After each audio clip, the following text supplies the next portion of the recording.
ప్రజా దర్బార్ ప్రోగ్రాంలో సీఎం గారు నిర్వహించే 6 అంశాల ప్రోగ్రాం కార్యక్రమంలో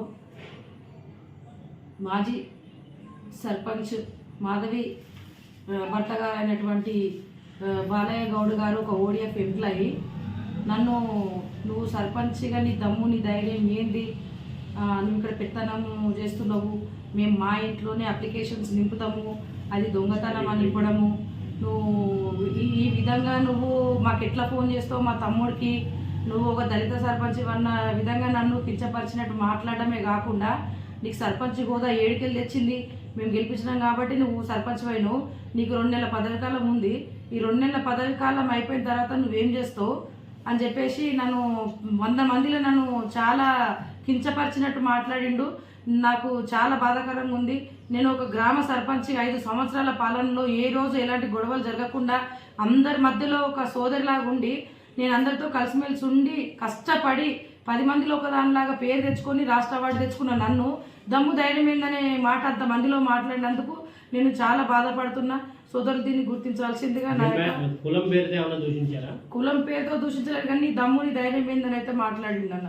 అసలు ఎందుకు వచ్చింది ఎందుకు స్టార్ట్ అయింది? వాళ్ళ సోదరుడికి రేషన్ షాప్ ఉంది, ఇంట్లో అప్లికేషన్స్ కారోబార్కి ఫోన్ చేసి అరే 20 అప్లికేషన్స్ ఇంటికి పంపియు అని అడిగితే ఇక్కడనే ఫిలప్ చేస్తున్నారు కదా అప్లికేషన్స్, మనం కౌంటర్స్ ఏర్పాటు చేసి టెంట్ వేసి ఎంఆర్ఓ గారి సమక్షంలో స్పెషల్ ఆఫీసర్ సమక్షంలో వార్డు మెంబర్లు అందరూ కూర్చొని కౌంటర్ కాడ డ్వాక్రా మహిళలు అంగన్వాడీ మహిళలను కూర్చోబెట్టి మనం నింపిస్తున్నాము. నువ్వు రేషన్ షాప్ కాడ ఎందుకు నింపుతున్నావన్నా, నువ్వు కూడా వచ్చి ఇక్కడ నింపితే అయిపోతుంది కదా, 20 అప్లికేషన్లు ఎందుకు అడిగినావు, అప్లికేషన్లు ఇవ్వట్లేదు అని ఫోన్ చేసిన. వీళ్ళు అక్కడ పోతుంటే 4 చూసినట్టు ఫోన్ చేసిర్రు, అక్కడ ఎందుకు నింపుతున్నావన్నా, వచ్చి ఇక్కడ కౌంటర్ దగ్గర కూర్చొని నింపొచ్చు కదంటే ఏం మాట్లాడుతున్నావు, నేను దొంగతనం చేస్తున్నా నా రేషన్ షాప్లో కూర్చొని, నా దగ్గరికి చదువు రానోళ్ళు వస్తే నేను సాయం చేస్తున్నా, నువ్వు నాకు ఎట్లా ఫోన్ చేసినావు నువ్వు అని అన్నాడు.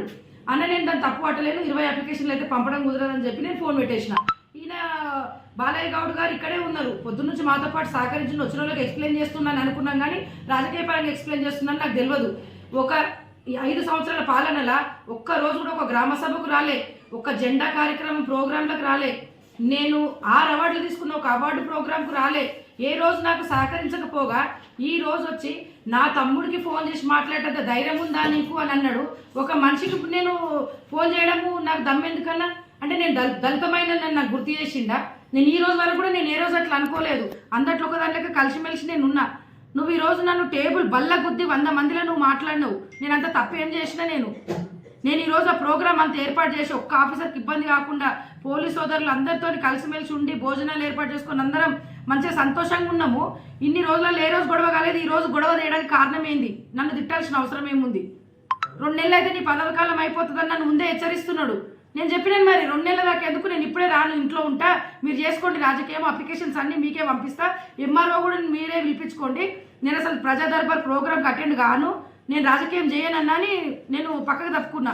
ఒక్కరు కూడా అసలు ఎవరు మాట్లాడలేకపోతారు. ఎందుకు అంటే ఆయన 10 ఏళ్ళు రాజకీయం చేసిండు, వాళ్ళ భార్యను పెట్టి ఒక గవర్నమెంట్ ఎంప్లాయీ ఉండి అందరు మర్యాదపూర్వకంగా నన్నే నోరు మూయమన్నారు.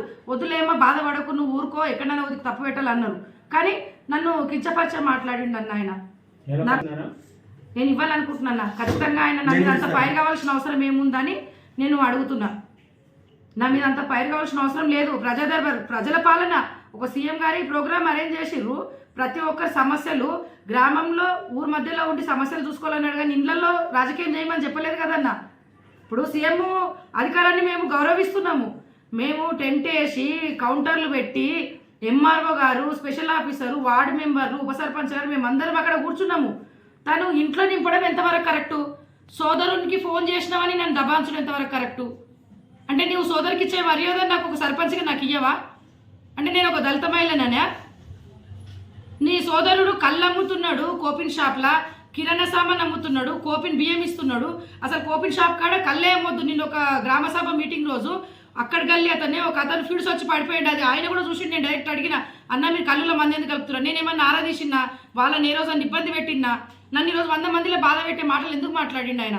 100 మంది ఉన్నారడా, మహిళలు ఉన్నారు, వార్డు మెంబర్లు ఉన్నారు, మాజీ ఉప సర్పంచ్ గారు ఉన్నారు, మన గ్రామస్తులు ఉన్నారు, అందరూ కూడా అన్నారు, బాధపడ్డారు ఒక్క మహిళ మీదకి ఇట్లా అరవద్దు అని. కంప్లైంట్ ఏ విధంగా ఇవ్వబోతున్నారు? అసలు ఆయన ఇన్ని రోజులలో ఏ ప్రోగ్రామ్కి అటెండ్ కాకుండా ఈ రోజు రావడం కూడా సొంత రాజకీయం కోసం వచ్చిండు. ఈ గ్రామంలో ఇప్పటివరకు అట్లా ఎవరు చేయలేరు. సొంత రాజకీయాలు ఇళ్ళలో కూర్చుని పెట్టుకొని రాజకీయం చేయాలని ఎవరు లేరు. 10 మందిలోకి వచ్చి 10 మందికి ఏం కావాలో చూడాలి.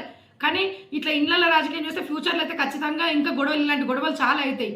తను సొంత రాజకీయం చేయడం కరెక్ట్ కాదు. ఇళ్ళల్లో అందరినీ మహిళలను పిలుచుకొని మీరు మా ఇంటికి వచ్చి అప్లికేషన్ నింపుకుంటేనే మీకు అన్ని అవకాశాలు వస్తాయి, అన్ని పథకాలు వస్తాయి, లేకపోతే రావు అని చెప్పేసి వాళ్ళ సోదరుడు చెప్పడము, ఈయన ఇట్లా మంది మీద రేజ్ అవ్వడము కరెక్ట్ కాదు. నేనైతే ఇట్లాంటిది నేను యాక్సెప్ట్ చేయను. నేను 5 ఏళ్ళలో ఇట్లాంటి పాలన కూడా చూడలేను. నన్ను తిట్టినందుకైతే నాకు చాలా బాధాకరంగా ఉంది. నేను ఖచ్చితంగా దీని మీద చర్య తీసుకుంటా. కలెక్టర్ దాకా కూడా వెళ్తాను. నేను రేపు ఎంఆర్ఓ గారిని అడుగుతాను. నేను మీరు రేషన్ డీలర్లకు కళ్ళు అమ్మమని, కోపిన సామాన్లు అమ్మమని చెప్పిర్రా, మీరు సరుకులు పప్పులు ఉప్పులు కూడా అమ్మమని చెప్పిర్రా, నేను తనని కూడా అడుగుతాను. నేను ఎందుకంటే ఆయన వచ్చి పెట్టిన సదస్సు ఇది ఎంఆర్ఓ గారు. వారి ప్రోగ్రామ్ జస్ట్ 5 నిమిషాలు ఆయన పోయి ఇట్లా 5 నిమిషాలు కూడా కాలేదు. నువ్వు నన్ను అంత మాటలు అనాల్సిన అవసరం లేదు.